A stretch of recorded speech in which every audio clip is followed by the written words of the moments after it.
Good morning, Chapel family. To those of you who are able to be there for the Faith in Action class that we've been going through this past week, I realized I forgot to highlight and talk about the spiritual practice that we wanted to put into practice this week. So last week, the very first week, we talked about creating a rhythm of prayer in our daily lives, about setting aside some time to really be with the Lord in prayer.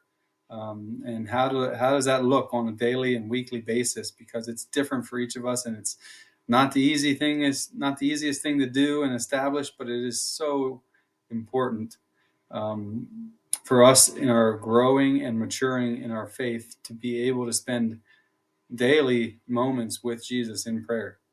And so this week, we're looking at another practice. And this week's practice is gratitude journaling. Um, Perhaps some of you have had gratitude journals or ways of doing this before. And I want to just encourage all of us to give this practice a try this week. Just even if you do it just one or two times here throughout the rest of this week, just to take 5 or 10 minutes in the midst of your daily devotional or prayer times, and just write down a couple things that the Lord has done in your life recently, in the day before, or in the past week, something to which you're thankful for. What I've realized powerfully in my own life is when I look for ways of giving thanks, what I'm actually doing is seeing God's hand at work in my daily life. And that's so encouraging.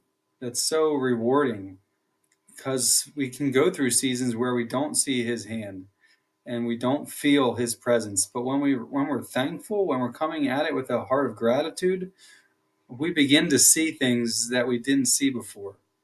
And so it's encouraging to our faith and our daily walk with Jesus that to take that time daily to give thanks for what the Lord is doing in our lives. And really, these practices, not to put it in a negative light, but these are really ways of dying to ourself.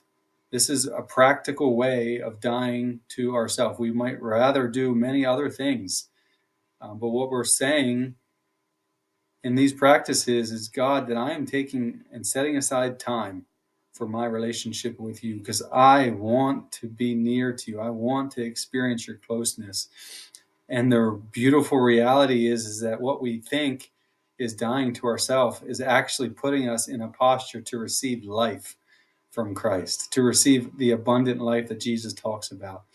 And that's the beautiful reversal that we often see in the gospel, is that what we thought was dying to ourselves is actually bringing life in a whole new way. So I want to encourage you to keep on with these practices, find a way to implement them into your daily routines. And again, as we all are, we're praying for each other in the midst of this course, and just really finding ways to create space for God to speak into our lives. Blessings, friends.